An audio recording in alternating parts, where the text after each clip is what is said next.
Well, I'm gonna do this video about me going from special education to an academic real history maker. Uh, they labeled me from kindergarten through the 12th grade as incapable of learning and said I would never be able to talk like a normal child. So I grew up from kindergarten as special needs. And with that label, nobody even tried to teach me all them years. They didn't try to teach me in elementary. They didn't try to teach me in middle school, and they didn't try to teach me in high school. You know, but the whole time, even when the kindergarten teacher, Miss Watson, was trying to explain to my mama that I'm slow and I can't keep up with the rest of the kindergarten, my mama told her the same thing what she told them when I went to first grade, second grade, sixth grade, and ninth grade. Ain't nothing wrong with my baby. Y'all just don't know how to teach him because he can't talk. But he is the smarter one in the family. Anything come to that house that need putting together, can't nobody put it together. And I got a husband and three grown sons. They came and put it together and they smart. All we know, when we come back home, whether it's a stereo, furniture, anything, this little boy have it together. And he was doing that since the first grade. Everything come to the house, he put it together. The boy is not special need or retarded. It's just y'all got a problem with teaching him, right? And over the years, I did things what? Just say for instance, the central and heat unit went out.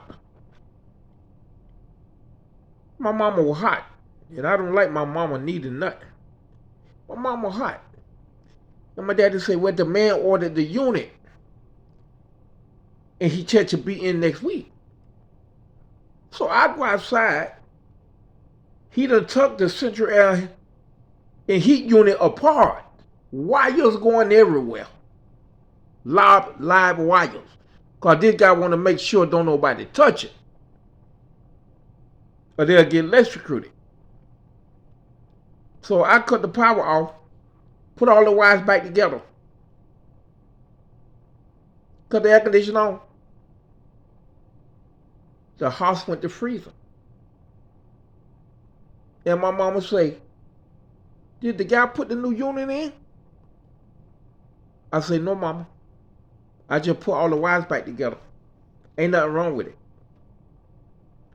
And she was so happy. She said, "How do you learn this kind of stuff? You ever did that kind of work?" "No, mama, it just come natural, right?"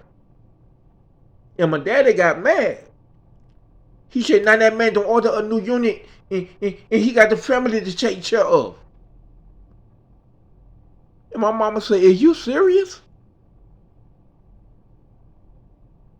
The boy done showed you where the man was cheating you.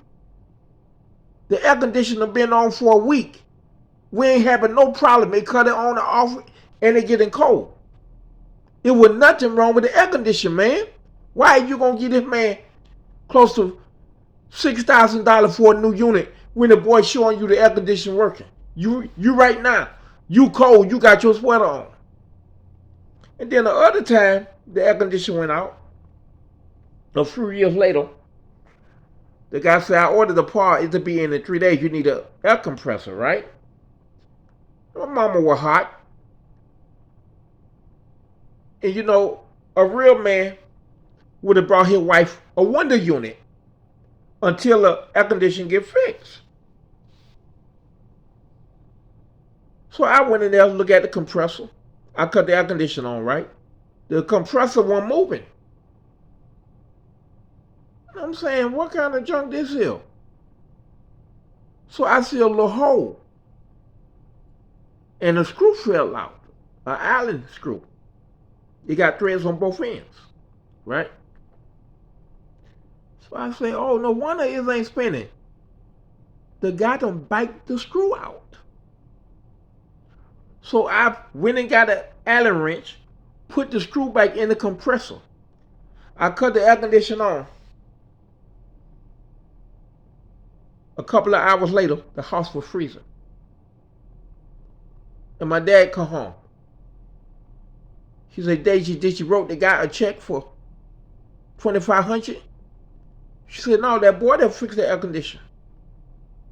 Man, that boy ain't fixed no air conditioner. That man must have chained here and fixed it. The garage must have open. Right? Mom said, no, that boy fixed it. Man, that boy don't know nothing about no chincha air and heat. Right? So the man supposed to come there that Wednesday. My mama say, can you please stay with me? The man supposed to be here at 1 o'clock. So the man come, right? White guy. He had a little air compressor in the hand. And he said, man, the house cold. Did y'all call somebody else? Because I don't order the air compressor. And I said, no, sir. I put the screw back in it. It was nice knowing you. He said, yeah, but I just put my money. I said, man, you were scamming us, man. And I ripped my shirt off. I said, now what you want to do? You trying to scam my mama and daddy? And you mad at us? And he said, I don't want no problem. Because I was all muscle. So I don't want no problem. I said, like I said, it was nice doing business with you. And he left, right? He must have called my daddy. My daddy come home mad. You see, that man got your family to take care of. You should have paid him anyway, Deji. She said, why is I'm going to pay him for scamming us, man? Are you crazy? He was scamming you. Oh, you say he scamming me? You say he scamming me? She said, well, why the boy just put the screw in it and went to working? The man backed the screw off, the boy say. That's why the air compressor wasn't spinning. But another time, to give y'all an idea of my abilities, because the White House said going to be all type of movies about me 100 years from now or whatever. And they were hoping to get it out of books, but I can't write no more. My hand's too bad. So that's why I'm making these videos.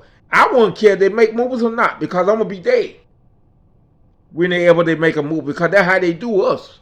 Because they don't want us to make no money. You know what I mean? But one day I come to my mama's house. Her and a lady named Miss Pat from across the street. Miss Pat is a religion lady and an educator. She worked at the local college. This way computer just come out. So I seen the box, and I went to opening up the box, and my mama say, leave it alone. A professional got to put that together. I brought that for Jennifer, and I don't want you messing it up. So while she talking, cussing me out the whole while, I'm steady, putting the computer together. 30 minutes later, as she cussing me out, leave it alone. It got to be done by professionals. The computer say, hello, Jennifer. Her and Miss Pat got quiet and they just went to looking. Because they had the dining room table and I'm in the living room, but they're all one piece. So they can see me. And my mama said, oh my God, how did that boy put that together and computer just come out? And Miss Pat say, I don't know. But a technician at the college had to come and put mine together. And it took him a couple of hours. She said he put that thing together out the box in 20 or 30 minutes. Miss Pat said he can make a lot of money. How did you learn to do that? And computer just come out. I don't know. It just come natural. I can just see stuff and put it together. And that's the kind of ability I have. And it go with everything. It go with electronics, cars, anything. And that basically how my whole life went. From first grade all the way up to now. I'm half blind because I got cataract. And I can just feel stuff and still put it together. But President Clinton say, did what their research say, that I'm one of the smartest guys that ever to walk the face of the earth. A rare type, they say. They say you can put me in any situation, and all the experts agree that I come out. You can put me in the bottom of the pit. They say you're going to come out on top. We can put you with the elite of the world. All billionaires. You will be a billionaire within a year just looking at them and see the things they do. You is a rare type of genius. And we know that since you were in kindergarten. The computer kept spitting you out every year. So we've been watching you since kindergarten. And normally we recruit people like you for the military. But in your case, when you left high school, you went to golf. And we say, wait a minute. Let's see how this play out. So we've been watching you. And you blowed our mind when we did the research. We had to do it 3 years because we don't even believe it. But that was my ability all through my life. Even in college, they were saying, how do you answer that question? You answering a question where you need like 30 years of experience to know. That's what the professor always say and all the students. And I used to think they were playing because I couldn't read when they were saying that. But I was answering the questions, and I don't know where the answers come from. You know, they ask a question, it pop in my head. I see the picture of it and everything. But anyway, they call that a chosen one. And life is not easy when you're a chosen one because you attract all the bad energy, all the bad situations that what Earth has to offer. Thank you, and God bless.